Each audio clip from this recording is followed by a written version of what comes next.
classical detective that had dominated the genre up until that point. Bringing a new form of realism to mystery and suspense fiction, The Private Eye was praised for modernizing the genre and allowing it to reflect society as it truly was, not as people wanted it to be. A key proponent of this take on The Private Eye was Raymond Chandler, who also invented Philip Marlowe, one of the best-known examples of this figure in the genre. In his influential 1944 essay, The Simple Art of Murder, Chandler praised the protagonist of hard-boiled detective stories as developed in the work of writers like Dashiell Hammett in the following terms.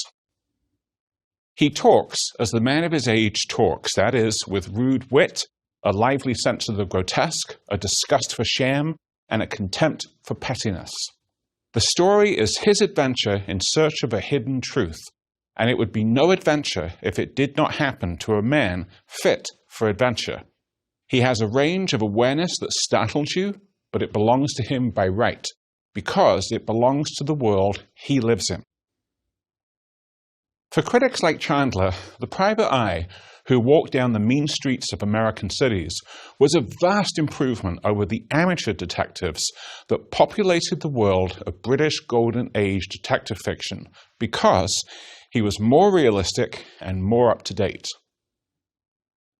How ironic, then, that The Private Eye, that icon of modernity and novelty, eventually also became widely regarded as out-of-date and in need of replacement. Ed McBain, the author of the influential 87th Precinct series of police procedural novels that began appearing in the 1950s, said what many people had been thinking when he wrote that the last time a private eye solved a murder was never. Like the classical detective before him, it was apparently time for the private eye to fade away. But just as the classical detective persisted in the work of writers like Dorothy L. Sayers, Ngaio Marsh, S.S. Van Dyne, and Ellery Queen after the emergence of hard-boiled fiction, so the private eye continued to appear in post-World War II fiction, a period dominated by spy thrillers, police procedurals, and true crime. This lecture will focus on what happened to the figure of the private eye once he left his trench coat and fedora behind and stepped into a brave new world. As the world around the private eye grew larger and more complicated, so the figure evolved, becoming less omnipotent, more vulnerable, and arguably more complex. The most extreme forms of this development present the private eye as the opposite of what we might expect. Rather than remaining a powerful force for good who brings justice to the victimized, the private eye may be powerless, a predator, and/or a victim. Ironically, Raymond Chandler himself may be partly responsible for the perception that the private eye was old-fashioned. There was always a sense that his character, Philip Marlowe, was a man out of step with his times. By attempting to be honorable and to take a stand against corruption, Marlowe stood out in both a negative and a positive sense from the world around him. Positive in the way that he refused to give in to the pervasive corruption around him and insisted on still trying to make a difference. Negative in the way that he very often was unable to make a difference and yet kept trying anyway, thereby only accentuating the fact that the private eye was becoming increasingly ineffectual as the 20th century wore on. Then there's the little matter of Chandler and Marlowe's publication history. In 1953, Chandler published The Long Goodbye, his sixth novel featuring Marlowe, and a novel that many readers think of as his best, better even than The Big Sleep and Farewell, My Lovely. The novel sees Marlowe investigating two apparently separate cases that turn out to be connected. One involves a missing man named Terry Lennox, with whom Marlowe had become friends, and the other involves Roger Wade, a drunken and depressed writer who has also gone missing. Imbued with the agony Chandler experienced while writing this novel as his beloved wife was dying, The Long Goodbye is not only Chandler's most personal book, but also his most melancholy. Marlowe is less sure than ever about his ability to make a difference, and the tone of the whole novel is very elegiac. As its title suggests, The Long Goodbye would have been a memorable farewell to Philip Marlowe. But unfortunately, it was followed, 5 years later, by Playback, which Chandler reworked from a film script he'd written some years earlier that had been rejected. If that sounds like an ominous detail, it is, because Playback is almost unanimously regarded by both critics and readers alike as Chandler's weakest novel, thanks to its rather simplistic plot and tidy resolution. From this point of view, Playback seemed to confirm the impression that the figure of the private eye was well past his prime.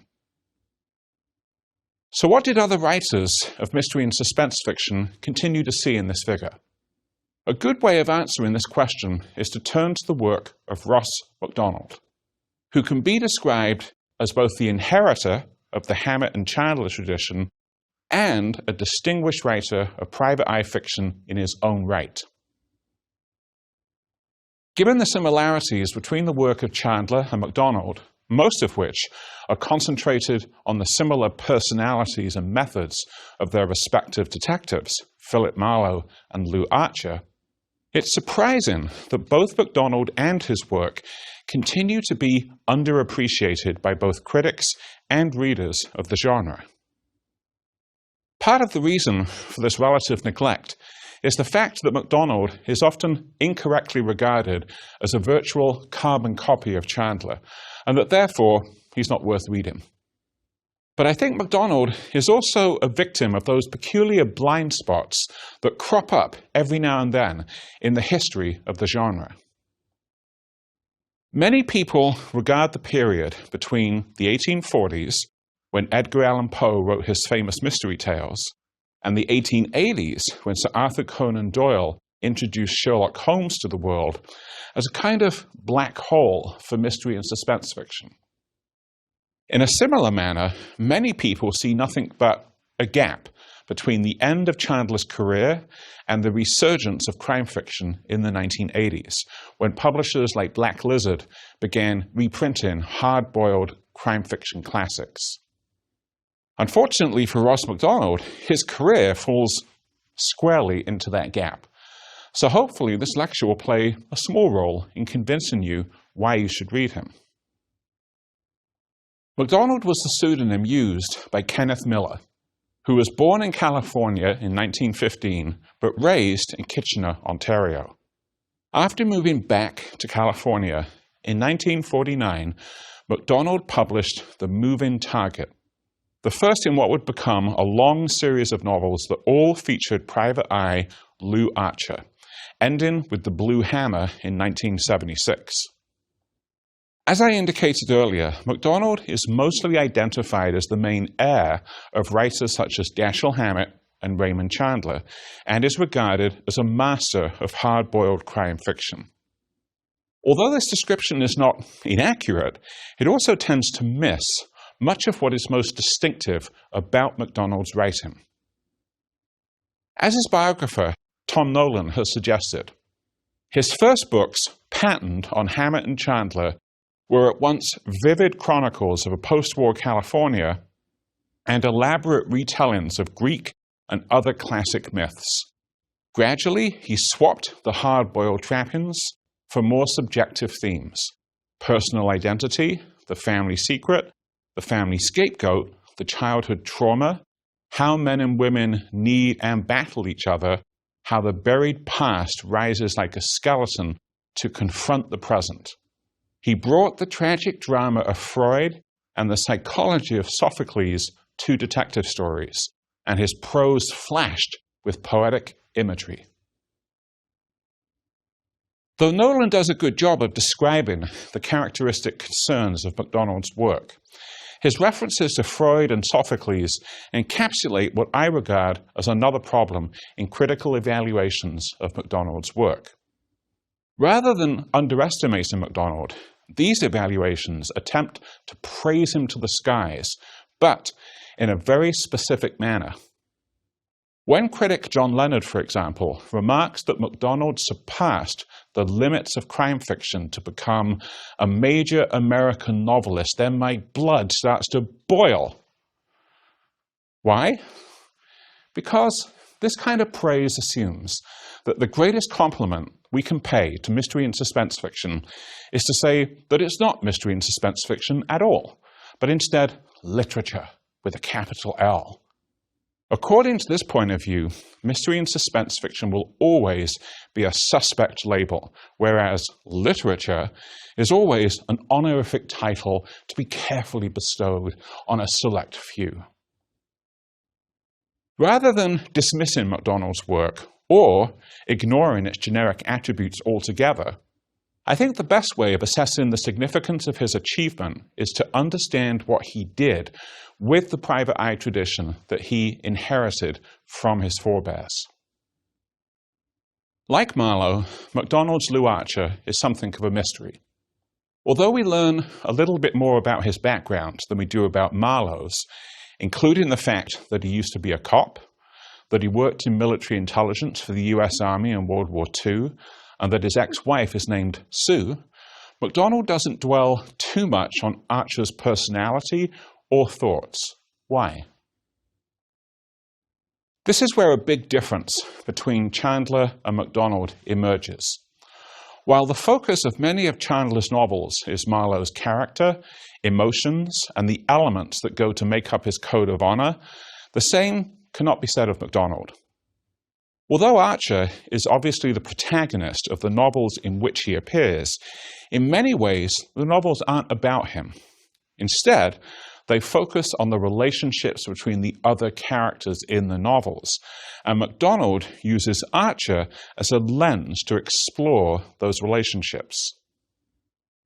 This helps to explain why so many Archer novels turn on the relationships between family members, especially between parents and children, along with an emphasis on how repressed secrets from the past can often return to haunt people in the present. In this regard, perhaps the key book in MacDonald's oeuvre is the 8th novel in the Lew Archer series, The Galton Case, published in 1959, and the novel in which MacDonald himself felt he'd hit his stride. As he explains, "I was 42 when I wrote The Galton Case. It had taken me a dozen years and as many books to learn how to tell highly personal stories in terms of the convention I had chosen." The novel begins with a search for a missing son. Gordon Sable, a lawyer who represents the elderly Maria Galton, hires Archer to find Anthony Galton, who has been estranged from his mother for many years. By the end of the novel, Archer has succeeded what he was hired to do, but at significant cost not only to himself, but also to a number of other characters who find out things about both themselves and others that they might have been better off not knowing. In the process, MacDonald does indeed consciously introduce Oedipal themes into the book. These give The Galton Case a family resemblance to classical Greek tragedy, but MacDonald includes them not because he aspires to write literature, but because this is the best way for him to dramatize the complicated and painful relationships between members of the Galton family.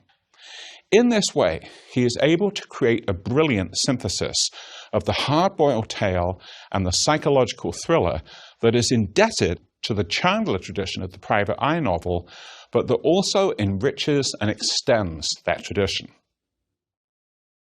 Despite MacDonald's achievement, however, Raymond Chandler continued to dominate the private eye novel in the minds of most readers and critics. A sign of that continued dominance came in 1988, when, to mark the centenary of his birth, Chandler's estate decided to publish a completed version of Poodle Springs, the novel Chandler had written only 4 chapters of at the time of his death. The writer the estate turned to take on this difficult and delicate task was Robert B. Parker. This incident not only confirms the long shadow that Chandler and his legacy cast over all forms of private eye fiction, but also indicates Parker's reputation as the best writer in that genre after MacDonald and Chandler himself. Parker was born in Springfield, Massachusetts in 1932. After serving in the US infantry in the Korean War, he worked in advertising for many years, and then returned to school in the 1960s. In 1971, he received a PhD in English literature from Boston University. The title of his doctoral dissertation? The Violent Hero, Wilderness Heritage, and Urban Reality, in which he discusses the private eye heroes created by Dashiell Hammett, Raymond Chandler, and Ross MacDonald. Given this background, it's not surprising that Parker eventually turned to writing private eye novels himself. Although he created other series characters over the course of a prolific career before his death in 2010, Parker is undoubtedly best known for Spencer, whose first name is never revealed, who first appears in the Godwolf manuscript in 1973 and makes his last appearance in Six Kill, which was published in 2011.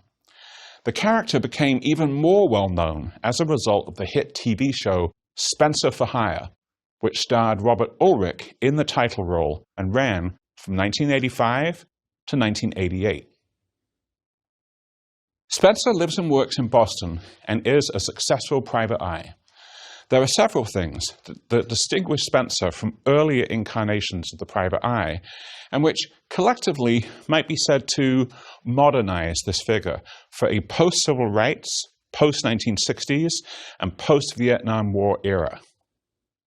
First, unlike the traditional version of the private eye, who tends to be emotionally isolated from both people in general and women in particular, Spencer is involved in a long-term relationship with his girlfriend, Susan Silverman, over the course of the series. Second, in many of the novels, Spencer works with his close friend Hawk when investigating cases. Although it may be tempting to see Hawk as Spencer's sidekick, I don't think this is the case. Although they have many things in common, they also have significantly different skill sets and values. Hawk is essentially a gun for hire who uses tactics that Spencer himself would never dream of using. Nevertheless, they're able to work together effectively because they have respect for each other and for their different philosophies of life and rules about how to conduct themselves. The third major difference between Parker's Spencer private eye novels and what came before is that they're much more diverse in terms of who appears in them. Spencer's girlfriend, Susan, is Jewish, while Hawk is African American. The Spencer novels also include often recurring characters from a variety of other races and ethnicities, as well as gay characters, including a gay crime boss. The point is not that Parker is simply making his novels more inclusive to be trendy. Rather, the diversity of his characters is consistent with the other ways in which he seeks throughout his work to modernize the private eye genre and bring it into the 21st century. The Spencer novels are set in Boston, and Parker wants his novels to reflect the complex and diverse reality of that city. Before looking at some other efforts to update and rethink the figure of the private eye, it's important to take a moment to acknowledge the fact that some writers prefer the distinctly old-fashioned version of the private eye. Why? Because they want to parody that figure. Since the private eye became a highly stylized figure in terms of his appearance, speech, and attitudes very quickly, even as early as Dashiell Hammett's The Maltese Falcon, this figure is in fact easy to parody. Guy Noir, for example, is a character first introduced in 1995 on the public radio show A Prairie Home Companion by broadcaster Garrison Keillor. Voiced by Keillor himself, Noir is an obvious but very funny parody of the classic private eye figure we know from both hard-boiled crime fiction and film noir. Part of the character's humor derives from the fact that noir hails not from a classic noir city like Los Angeles or New York, but instead from St. Paul, Minnesota. The rest of the humor comes from how Keeler is parodying not only the figure of the private eye, but also a number of other elements from noir narratives. For example, Guy Noir frequently comes across Keeler's versions of femme fatales in the course of his investigations. And these characters are nearly always introduced by fantastically over-the-top descriptions of their appearance that parody the way that Hammett writes about Bridget O'Shaughnessy, the archetypical femme fatale. She was tall and long-legged, and her blonde hair hung down sort of like what Beethoven had in mind when he wrote the Moonlight Sonata. She wore a knit sweater and jeans so tight, it looked as if she'd been poured into them and forgot to say when. When she moved, she seemed to undulate under her clothes in ways that took a man's mind off the state of the economy. In a very different register, I also want to mention one of my favorite shows when I was a kid, Inch High Private Eye, a 30-minute Saturday morning cartoon that was broadcast between 1973 and 1974 by NBC. Inch High is a miniature detective, literally 1 inch high, complete with his regulation trench coat and fedora. He works for the Finkerton Detective Agency, a not too elaborate wordplay on the real-life Pinkerton Detective Agency, who once employed Dashiell Hammett.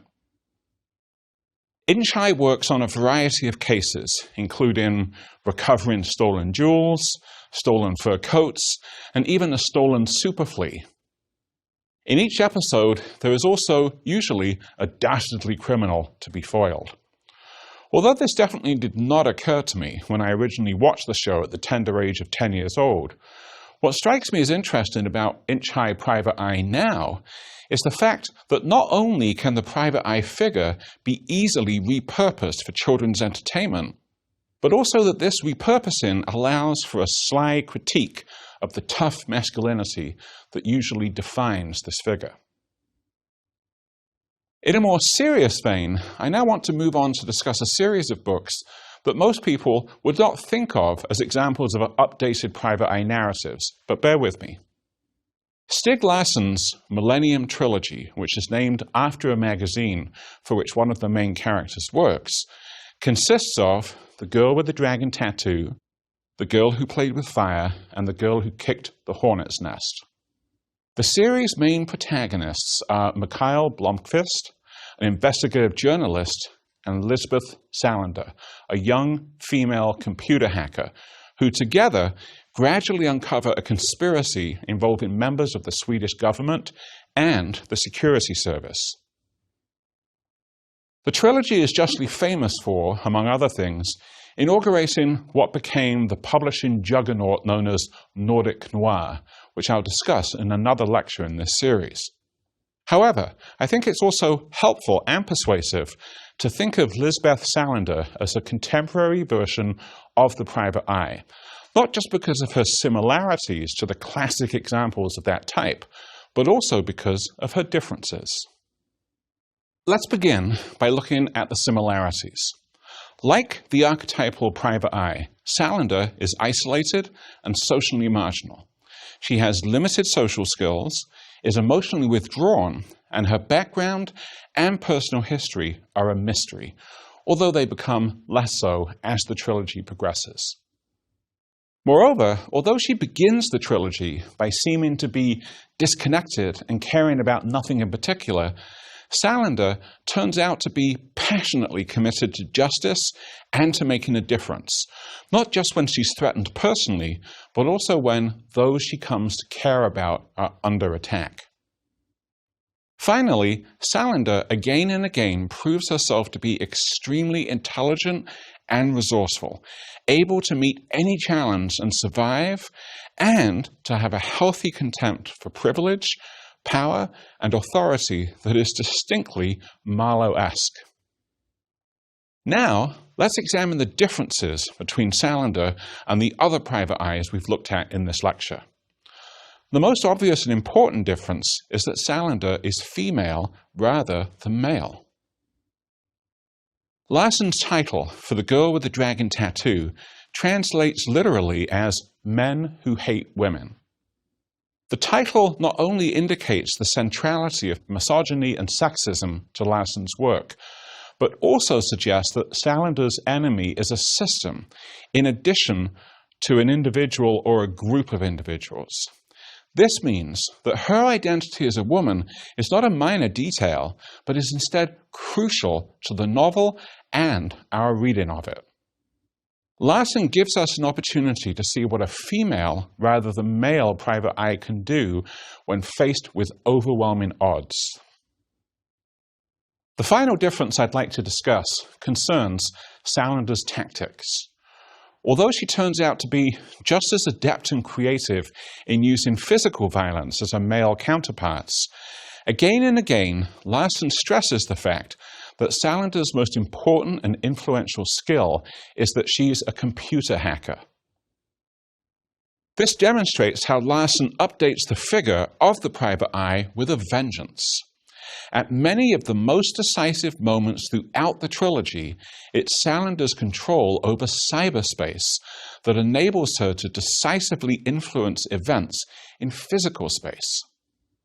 Salander's willingness and ability to use the cutting-edge versions of shady and extra-legal methods to achieve her goals is a good example of the qualities that define the contemporary private eye.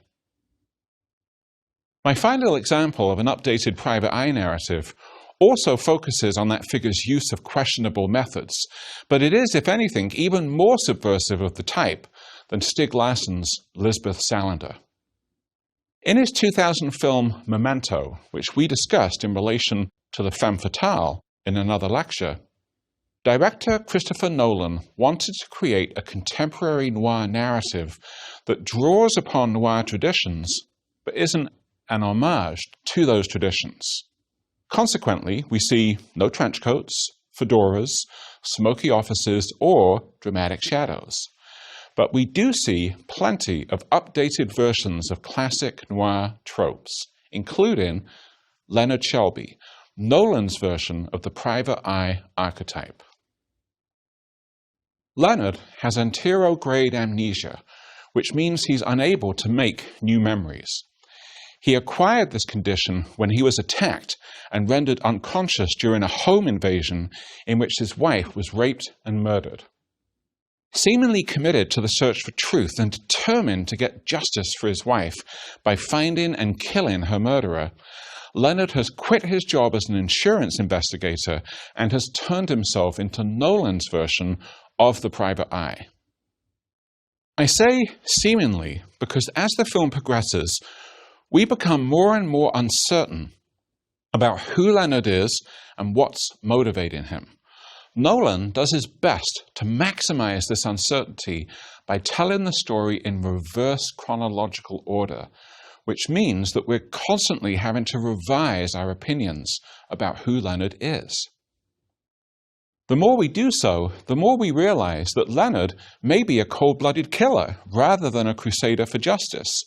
Granted, he's manipulated by others into killing, but we also have to confront the possibility that Leonard has found a way to manipulate himself into killing, not just once, but again and again, in order to give his life structure and meaning. We began this lecture by seeing how some writers continue to use the figure of the private eye because he embodied the core ideals of honor, loyalty, and resistance to corruption. By the time we get to Nolan, the dividing line between private eye and murderer threatens to collapse altogether. Perhaps one reason for the persistence of the private eye into the present is that he's so flexible that he can be turned into the opposite of those very same core ideals. Now, the private eye is not the answer to corruption. Instead, he personifies it.